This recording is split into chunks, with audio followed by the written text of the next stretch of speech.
Dene ora ana wong lara nek ora dadi wong larang. Meneh kanca, meneh tangga. Selagine wong tuwa ora ngajeni aku bapak. Urip kok trimo dadi genep-genepan aku. Wah. Kowe do ninggal aku, kok kowe ora ninggal warisan. Aku iki wis duwe anak, Pak. Aku ora iso sugih aku pisah karo anakku. Upamane bapak krungu penanganku. Aku alung melok bapak, aku melok ora betah. Aku ora muleh kok kowe mati ya tak lakoni. Timbang aku muleh dino diparani bapak. Jadi kudu aku pisah karo bojo, pisah karo anak. Aku to tak lakonane.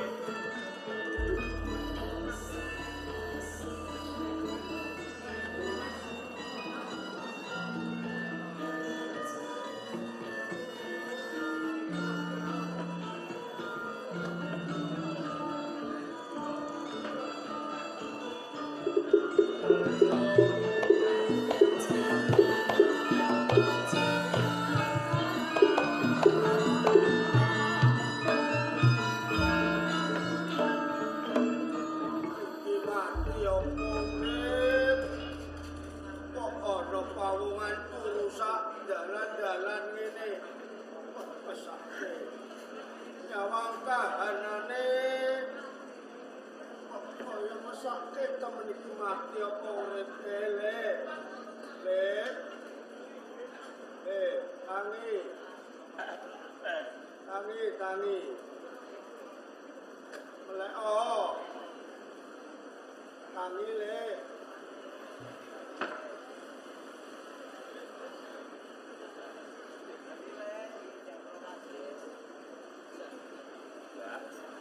Apa le?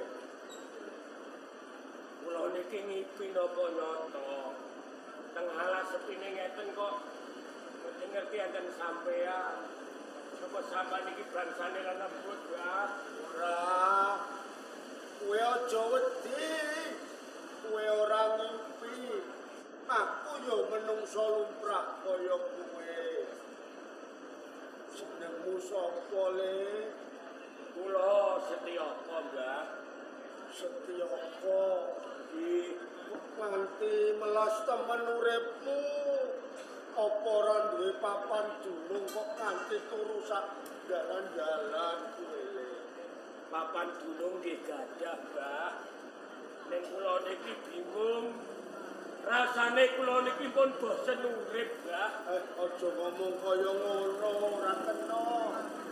Critane kula niki ninggal omah. Kula niku pun duwe bojo, duwe anak cilik. Dan kula niku yang melarat, Mbah, urip kula kurang. Jadi mara tuwa niku bendina men paidu kula mawon. Tugasane mara tuwa niku mara teng omah kula nibakake tembung. Nek nganti kula ora iso sugih dadak, kula kon pisah kalih bojo kula. Terus saking bingunge nalar kula lunga teng omah niki wau. Nggih mboten ngerti kula ajeng teng pundi wong pikiran bingung terus kula gletak keturon niki wau. Ngrungokke ceritamu kok aku mesake banget. Kok ya isih ana wong tuwa sing gak siya karo anak. Mbah, Piye le? kula tak takon sithik nggih, Mbah. Kula wau lipat teng desa kidul mriku. Tiyang sami do jagungan teng warung. Sing do dirembug niku perkara pesugihan Nyai Blorong teng Panjan Segegek. Terus kula ngalor teng warung nggih sing dirembug wis perkara niku. Jane pesugihan Nyai Blorong niku enten saestu. Napa mung cukup dongeng to, Mbah? Tiang-tiang niku do ramene boten jamah dongeng kene. Nganti wong-wong do ngomong ki mesti ana nyatane. Kuwi ora mung dongeng. Kuwi nyata ana Setyaka. Sampeyan kok ngertos lan saged ngendika nek pesugihan Nyai Blorong niku nyata lan menten. Kowe lak durung ngerti aku to Setyaka. Aku nganti muni ana lan nyata. Mergo aku juru kunci Wandan Segegek ki wungko aku. Sampeyan niku, Mbah.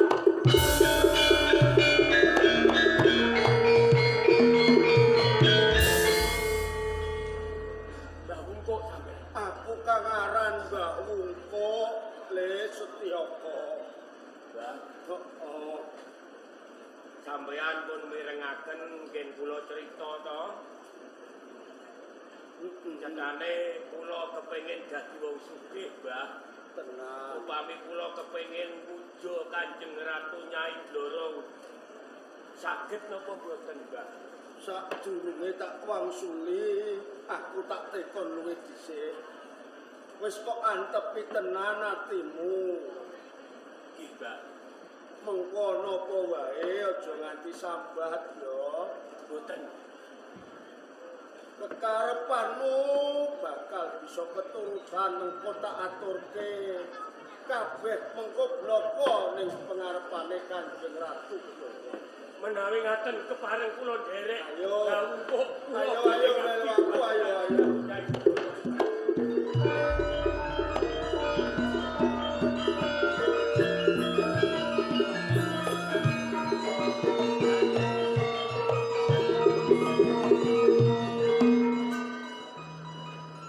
Apa iki dalane aku iso sugih? Monggo jenenge wong apik pesugihan kae ora apik.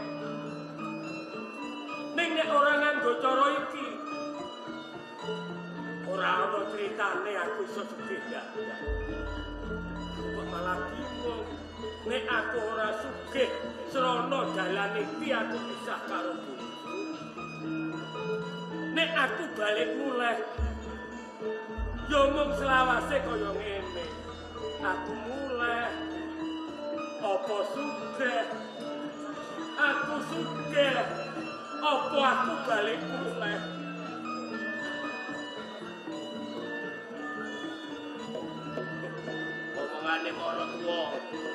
Omongane mara tuwa sing ora iso tak lalekno. Ora ijem bakune aku pengen sugih. Aku pengen sugih.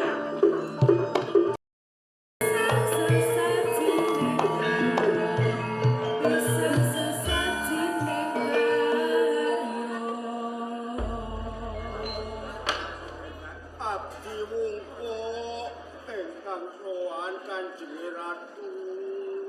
Iwungko, Paring dawuh. siramu kang tak percaya dadi juru kunci ning Pandhan Segegek.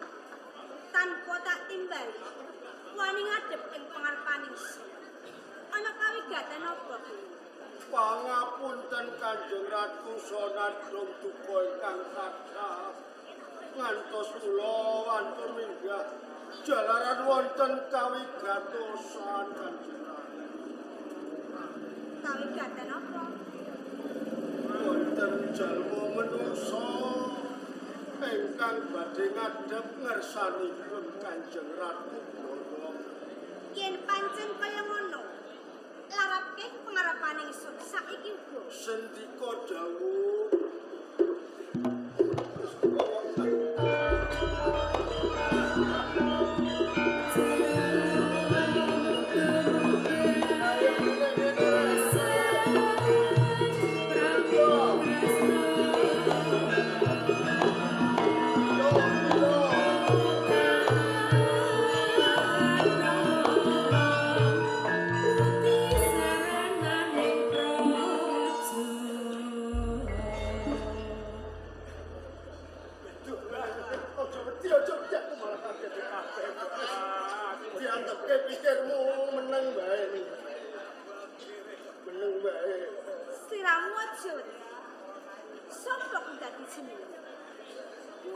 Setyaka Kanjeng Ratu.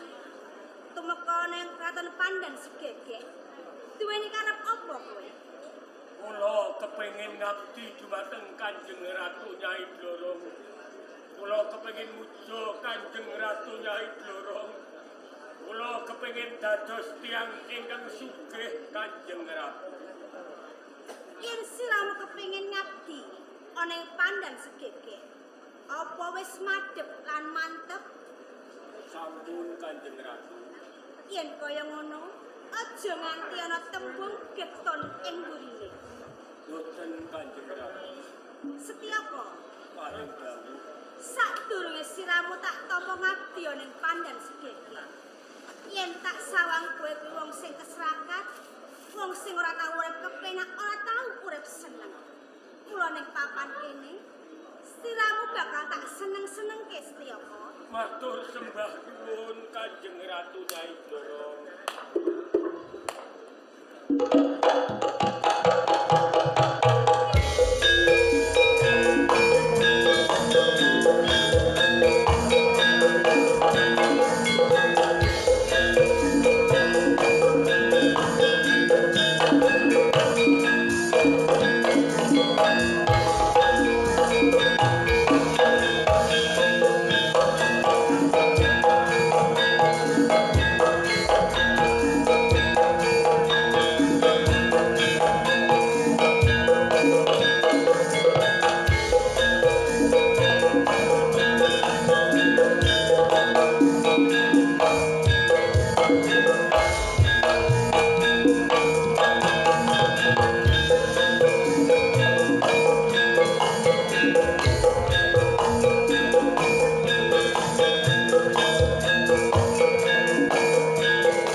Kepiye rasane Setyaka? Kanjeng Ratu. Raosipun kados tiyang iki salamining gesang nembe pisan menika ati kula ngrasaken seneng Kanjeng Ratu. Matur sembah nuwun Kanjeng Ratu Nyai Blorong. Kaya ngono. Ora mung kuwi Setyaka. Mergo aku ngerti yen to kowe kuwi kaluwen. Kowe durung maem. Ning papan kene kowe bakal tak wenehi maem Setyaka. Matur sembah nuwun Kanjeng Ratu. Dayang, coba jupuke panganan kanggo Setyaka.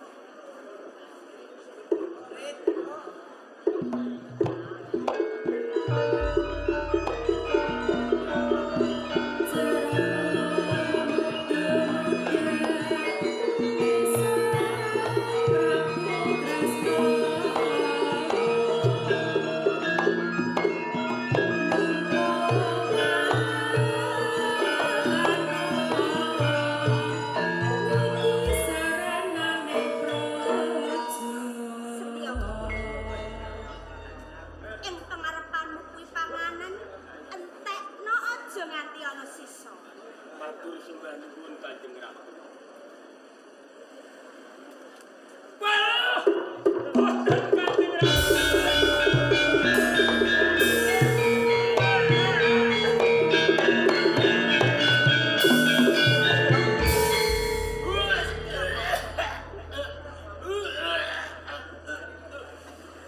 Ampun praipun panganan ingkang dipun man menungso. Menika ponang jabang bayi ingkang sampun pisah saraning badan. Menika wonten sirah bayi, kembung bayi, tangan lan sikil sampun pisah mongko menika paksute. Boten Kanjeng Ratu, boten Kanjeng Ratu. Setyaka.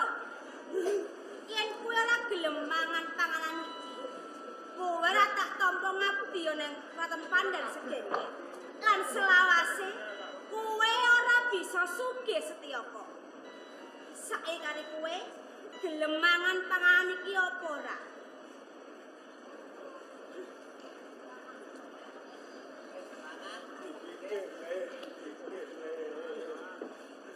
Ayo Setyaka. Setyaka. Kowe kudu sugih Setyaka. Kowe kudu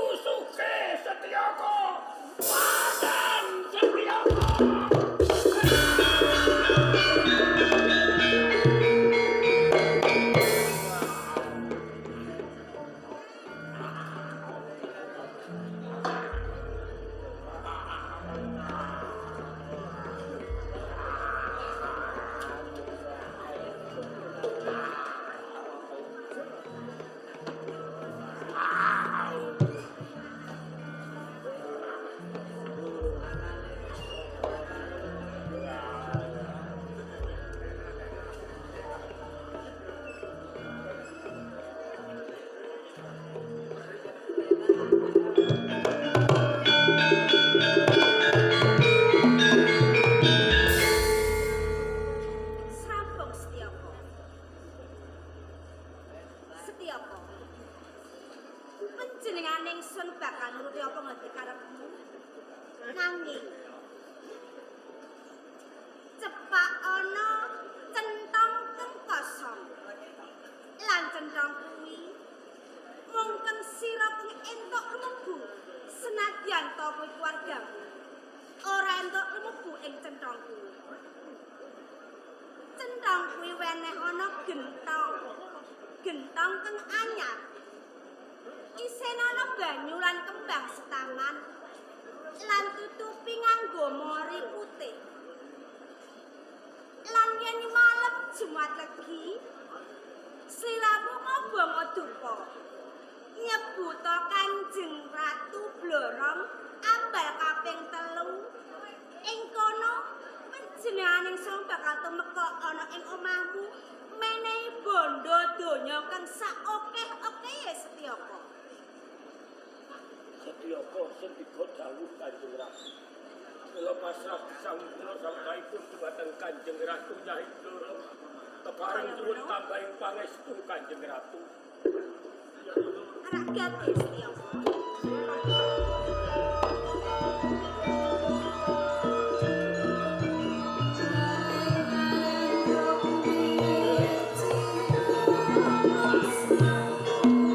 Setyapa sugih. Setyapa sugih.